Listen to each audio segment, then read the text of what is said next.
Si querés compartir, ¿quién va a compartir primero? Yo empiezo. ¿Empieza Camila? Perfecto. Sí, bien. Perdón, tengo que sacar la presentación. Dejas de compartir nada más. Sí, Ahí está. perdonen. Ujú.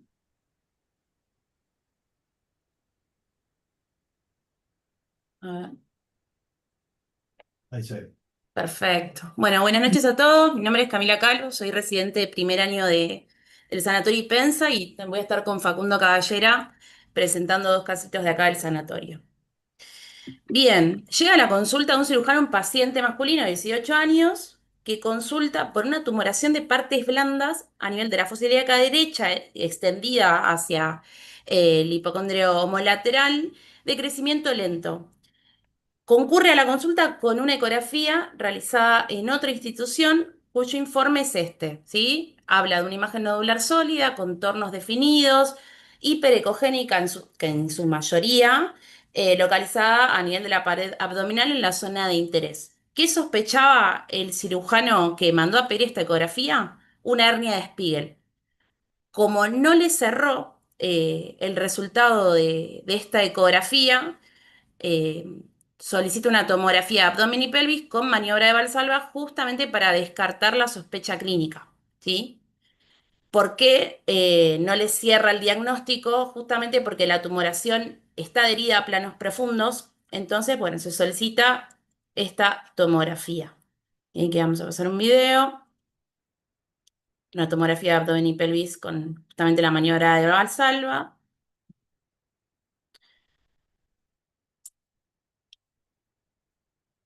Bien, la voy a volver a pasar, no sé si alguno quiere mencionar más o menos lo que se ve.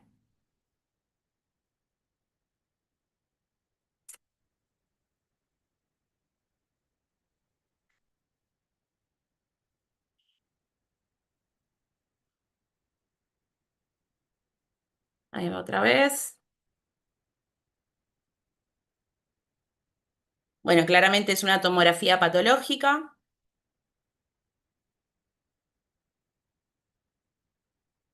Bueno, nadie se anima. ¿Alguien quiere aportar algo?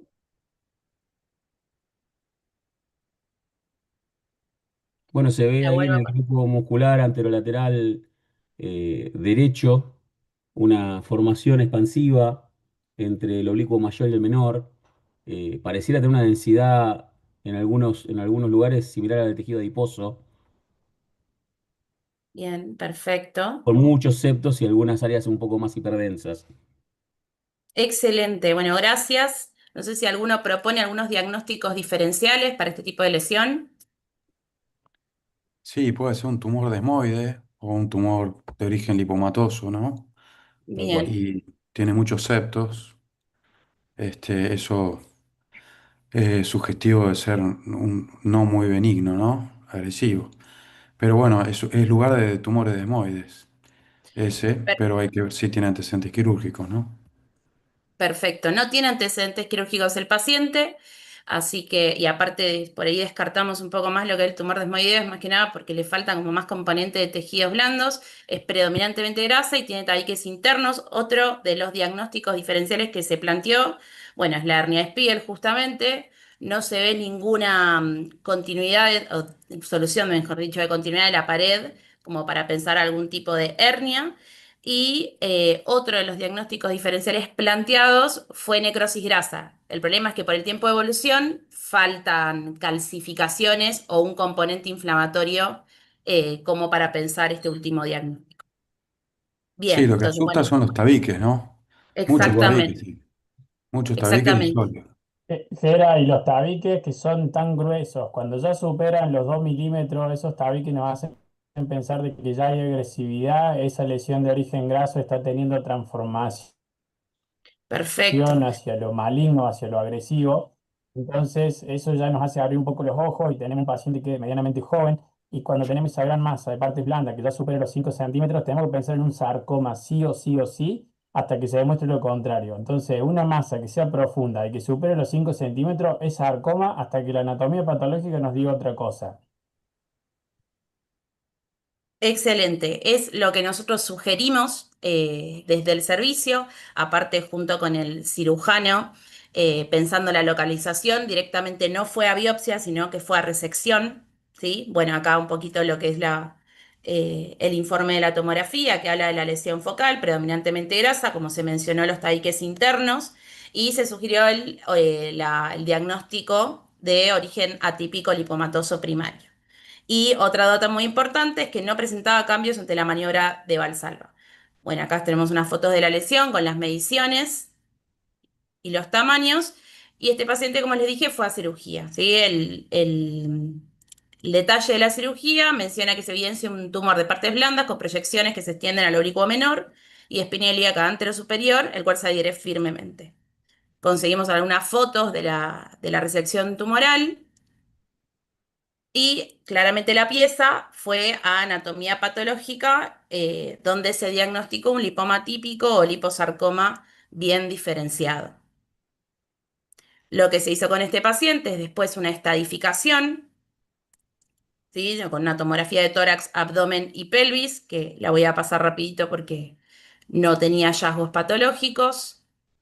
Acá tenemos otra vez la tomografía. Solamente se va a observar las huellas quirúrgicas correspondientes a la resección.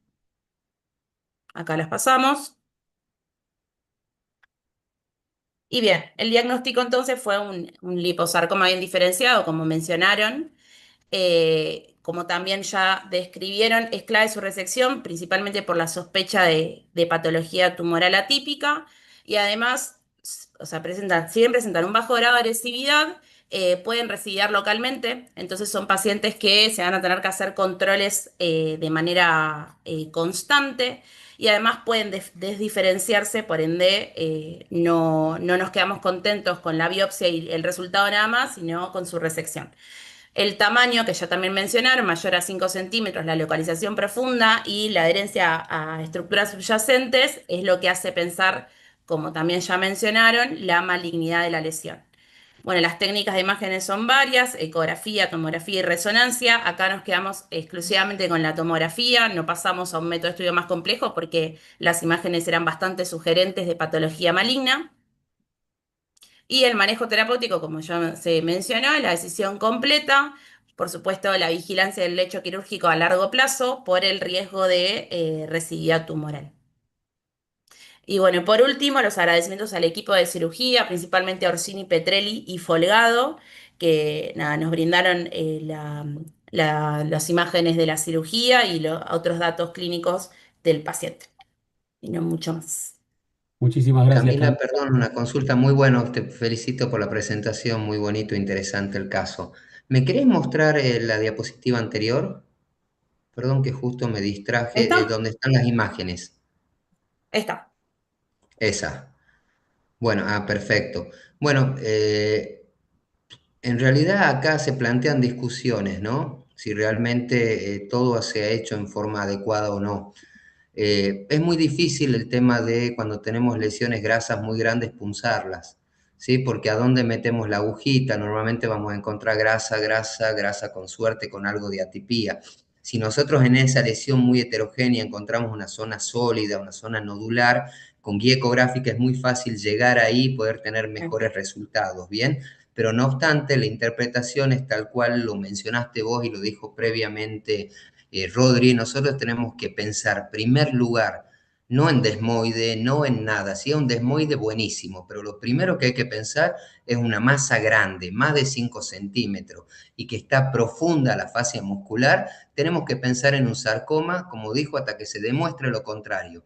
¿Qué sarcoma? Después veremos. Acá hay grasa, por lo tanto, yo pensar en que es una lesión grasa que ha hecho la transformación tal cual ha sido tu interpretación, ¿sí?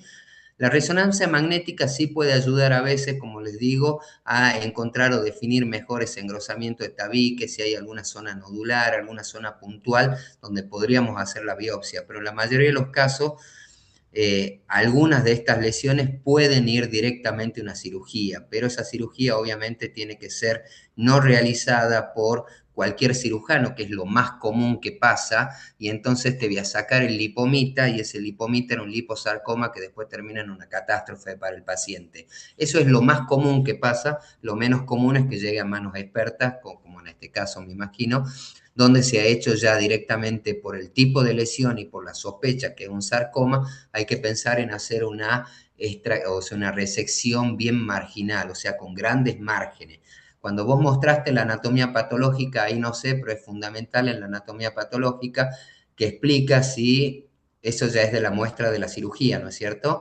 Entonces Exacto. hay que determinar si los márgenes han estado libres o no. Eso es fundamental porque en la gran mayoría de estos pacientes, cuando los opera el cirujano general, hace unos márgenes de resección bastante pobres y en general hay contaminación marginal. ¿Y qué pasa después? Hay que reintervenirlo al paciente, ampliar los márgenes de seguridad, mucho más cruento, catastrófico, y a veces no pasa eso, quedan en la nebulosa, le sacaron el lipomita y termina en una catástrofe para el paciente, ¿no? Bien. Bueno, Excelente. Lean, yo puedo aportar algo más, perdón, que como es tumor. Obvio, obvio, Rodri. Eh, Obvio. o sea, creo que todo el análisis estuvo bien y por suerte hoy estamos contando un caso que no fue bien, pero los pacientes jóvenes pueden tener el lipoma atípico, que es de los más frecuentes, pero hay un 15 o un 20% que puede hacer un lipoma, o un liposarcoma, perdón, de tipo mixoide. Y eso se ve muy bien con la resonancia. Y ese paciente que tiene liposarcoma mixoide, que es otra variante, responde a una quimioterapia que nos va a hacer que ese paciente quede libre de enfermedad después de su cirugía. Entonces, nosotros, nuestro rol como radiólogo es darle la orden al que reciba nuestro informe ecográfico, tomográfico, de estudiarlo como corresponde y tomar un protagonismo de que somos importantes, iguales que como lo es el cirujano, o como lo es el oncólogo, o como lo es el anatomopatólogo. Entonces, la recomendación nuestra era, cuando vimos esa tomografía, es ponerle que se sugiere correlacionar con estudio de resonancia magnética con inyección de contraste. Y ahí vamos a poder ver si hay una parte que sea diferente, si hay un tabique que podamos biopsiar, como decía Fede, o si hay una Perfecto. área que a nosotros nos llame la atención. ¿Por qué? Porque nosotros podemos ayudar a ese paciente con una quimioterapia de 3 ciclos antes de hacer la cirugía. Generamos una cápsula muy buena para que el cirujano después vaya a operar y los márgenes cuando salen sean completamente libres. Pero es para que nosotros tengamos un protagonismo muy importante cuando vemos las imágenes. Perfecto. Che, Rodri, te hago una pregunta. Esto a modo de aprendizaje, está excelente el caso, y por suerte dio para un debate más amplio. ¿Cuántos tumores de partes blandas vos vas a cirugía vos tenés el tándem completo, tomografía y resonancia? ¿O hay algunos que obvias uno de los métodos? No, yo tomografía casi nunca hago. Hago siempre Claro, la estratificación de un tumor óseo de partes blandas local es con resonancia. Sí o sí, tiene que tener la resonancia. Yo no empiezo a ver un paciente si no tengo la radiografía primero y la resonancia. ¿Por perfecto. qué? Porque la resonancia es lo que nosotros nos va a decir qué compromiso tiene local, si rompió la cortical, si tiene extensión a partes blandas, si afecta a los nervios, los vasos, que la tomo no, porque en la tomo nos confundimos las densidades. Entonces, no llevo a tomografía casi a ninguno, salvo cuando voy a hacer la biopsia. Entonces, o salvo que esté buscando una lesión que también pueda calcificar, como un sarcoma sinovial o un rhabdomio. Pero sí o sí tiene que tener resonancia y nosotros tenemos que ser insistentes en pedir que le hagamos la resonancia. Excelente, bueno, buen dato, espectacular el caso. ¿Alguna otra pregunta? Tengo acá felicitaciones de varias personas. Paco, ¿vos tenés otro caso? Buenas noches. Sí, Santi, Buenas noches. Vamos, ahí comparto, dame un segundo. Sí, ahí se ve. Examen, sí, Sí, sí. perfecto. Bien. perfecto. Vamos a presentar otro casito del sanatorio, en este caso de una paciente femenina de 73 años de edad, no tenía antecedentes relevantes y consulta por disnea de varios días de evolución y una leve molestia, un leve dolor en la zona del hemitórax izquierdo por debajo de la escápula. El médico de cabecera le solicita una placa de tórax de frente. Esto es del mes de junio de 2025. ¿Bien? Esta es la radiografía, donde lo que se terminó informando era un derrame pleural izquierdo de moderada cuantía y discreta acentuación de la densidad de las partes blandas de la región del hemitórax izquierdo. Ante esta radiografía, se le solicita una tomografía de tórax que se hizo en el mes de julio de 2025. ¿Bien? Ahí lo voy a pasar un par de veces como hizo Cami para que vean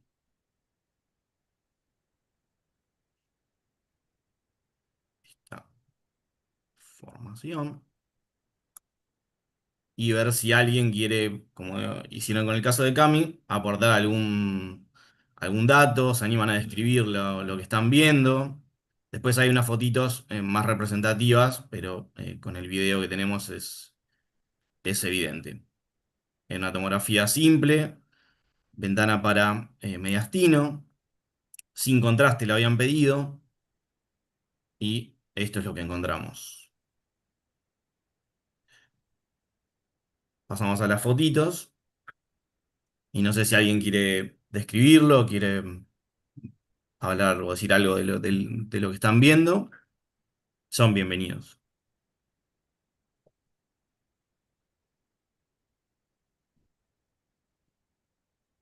Voy a pasar una vez más el video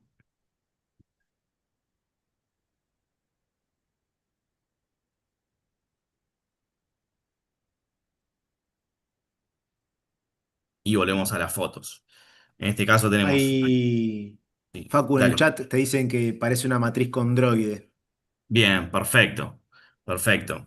Se ve esta formación de partes, con densidad de partes blandas, pero tiene estas calcificaciones dispersas, compatible con, claramente, como decían, hay una matriz condroide, afectaba, acá tenemos una reconstrucción a la derecha, arriba a la derecha, una reconstrucción sagital de la ventana ósea con el MIP, para que vean tanto las calcificaciones y la relación que tenía con las tres costillas, o sea, la séptima, la octava y la novena costillas izquierdas.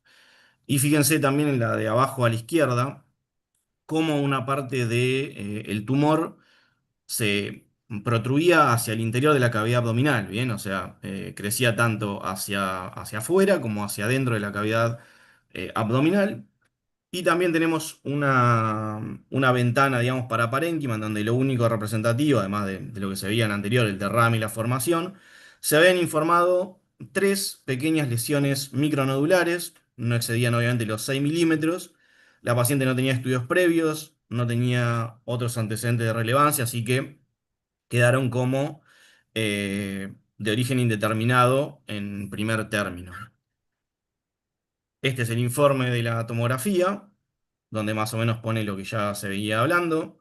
Una extensa lesión con densidad de partes blandas que genera lisis costal, reacción perióstica compleja, aspecto espiculado, interpretada como de probable origen atípico primario. La misma improntaba hacia la cavidad pleural y hacia el interior del abdomen, en la parte inferior de la lesión, así como hacia los planos musculares, no pudiendo descartar su infiltración. En el video no sé si se llegaba a ver, pero se perdía como en los planos de separación con los músculos de la región principalmente posterior.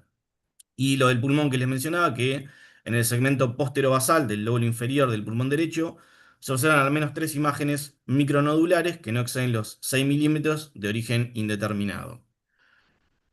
Los diagnósticos principales, el que corría claramente a la cabeza, era un condrosarcoma. Se planteó también la posibilidad de una metástasis, aunque la paciente tampoco tenía ningún antecedente, ningún primario conocido. El osteosarcoma quedaba medio lejos por el rango etario, fundamentalmente, la epidemiología no acompañaba, y como más raramente, el fibrosarcoma, eran los principales diagnósticos que se habían planteado, ¿sí? El equipo de cirugía torácica de acá del hospital decide realizar una biopsia de la lesión. Todo esto es en el mes de julio. Y se recibe el informe de anatomía patológica donde habían llevado a la muestra tanto lesión tumoral como tejido muscular también de la región posterior, que terminaba dando como diagnóstico un condrosarcoma de alto grado, que era coincidía con el principal diagnóstico diferencial que habíamos planteado en su momento. La paciente en agosto de 2025 inicia quimioterapia y en el mes de septiembre de 2025 consulta al servicio de traumatología del hospital porque tenía un aumento del dolor que ella refería inicialmente, pero que agregaba irradiación hacia la parte inferior del hemitórax y parestesias en la pared abdominal anterior. El equipo de columna del hospital solicita una resonancia de columna dorsal con contraste endovenoso. Y acá tenemos algunas imágenes representativas, ¿sí? Arriba a la izquierda una secuencia T1 con supresión grasa sin contraste y arriba a la derecha lo mismo pero con contraste endovenoso, donde vemos esta lesión bastante isointensa o discretamente hipointensa con respecto a los planos musculares, que después de la administración de contraste tiene un sutil realce de manera heterogénea. Abajo a la izquierda, la secuencia de difusión, no teníamos adjunto el mapa de ADC, pero claramente caía toda la lesión, mostraba extensos signos de restricción. Y después abajo a la derecha tenemos un corte coronal T2, donde se veía de fondo el derrame pleural, que ya era de mayor cuantía de lo que venía teniendo. Y vemos nuestra lesión que se ve heterogénea, pero predominantemente hiperintensa en esta secuencia T2 con áreas hipointensas, medio lineales, que coincidían con las calcificaciones que habíamos visto en la tomografía de inicio. Y después otros cortes que están buenos de mostrar son estos sagitales, el T1 sin contraste arriba a la izquierda, el T2 en el medio y el STIR a la derecha, que mostraban claramente algo que había dicho el doctor hoy en la charla, esta hipointensidad marcada de los cuerpos vertebrales en el T1 muy evidentes, y el correlato en el STIR, donde también, si prestan atención, se ve componente o compromiso de los músculos, de los planos musculares, de los elementos posteriores, fundamentalmente en relación a la novena vértebra y el noveno arco costal, y también componente tumoral que se metía hacia el interior del saco dural, ¿bien? En la imagen de abajo, que este es un axial T2, vemos de nuevo parcialmente la lesión, cómo se extendía hacia el interior de la cavidad torácica, cómo se extendía hacia la parte de los músculos posteriores también del hemitórax izquierdo, y cómo ingresaba a través del neuroforamen hacia el espacio epidural, desplazando a la médula espinal hacia la derecha. No tenía alteraciones significativas en la intensidad de señal de la médula, pero claramente era lo que estaba explicando el dolor neuropático, la irradiación, las parestesias y todo lo que tenía la paciente.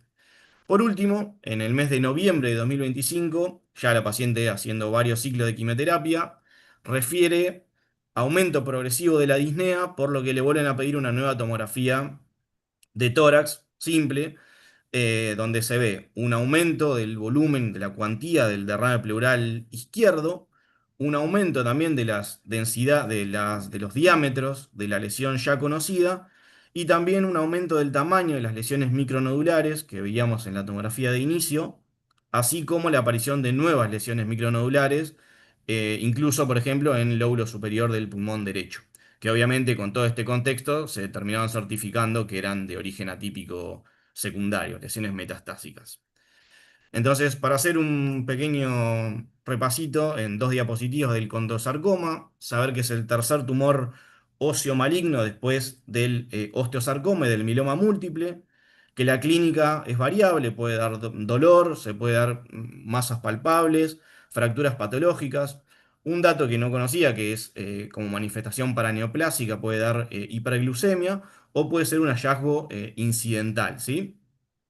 Con respecto a la localización, saber que la localización más frecuente de todas es a nivel de los huesos largos, casi un 45% de los casos, y esto se explica por el mayor contenido cartilaginoso que tienen los huesos largos, que es donde va a surgir el tumor. En segundo lugar, la pelvis, en un 25% de los casos, especialmente en la zona donde se localiza el cartílago triirradiado por la misma razón. Y recién en un tercer escalón, con un 8%, tenemos la localización a nivel de la parrilla costal, que era lo que tenía nuestra paciente, que suele dar en pacientes más jóvenes que en otras localizaciones, pero bueno, en este caso era una paciente de 77 años. Después tenemos en columna un 7%, siendo lo más frecuente en el segmento dorsal de la columna, y en la escápula un 5%. Y por último, un pequeño repaso de las características principales o más importantes, tanto en radiografía, en tomografía o en resonancia del condrosarcoma, sabiendo que es una lesión osteolítica que presenta calcificaciones en un 70% de los casos, lo que describió el doctor en patrones en arcos y anillos o también a veces como tipo en pochoclo. Este remodelado o el scalping endostal, que suele afectar más de 2/3 del espesor de la cortical, que eso es cuando son tumores más pequeños y por ahí plantean dudas con una lesión, un condroma, una lesión benigna, los osteocondromas, o los condromas, perdón, hacen menos el espesor, remodelan menos el espesor que los condrosarcomas, y se pueden presentar también con patrón permeativo y reacción perióstica. En la tomografía computada, el hallazgo quizás más importante es el de la calcificación de la matriz condroide, que se da en un 95% de los casos, asociado a disrupción de la cortical, reacción perióstica, tumoración de partes blandas y el realce heterogéneo luego de la administración de contraste endovenoso. En la resonancia, en el T1 se puede presentar como iso o hipointenso con respecto a los planos musculares, y quizás la característica distintiva es que son altamente hiperintensos en T2, o sea, muy hiperintensos debido al contenido hídrico que tiene la matriz condroide. Entonces lo vamos a dar muy hiperintenso, salvo en aquellos sectores donde se encuentran las calcificaciones. Y también, al igual que en la tomografía, muestran este tipo de realce heterogéneo luego de la administración de contraste endovenoso. Y finalmente, bueno, les dejo la bibliografía en la que me basé para hacer el casito.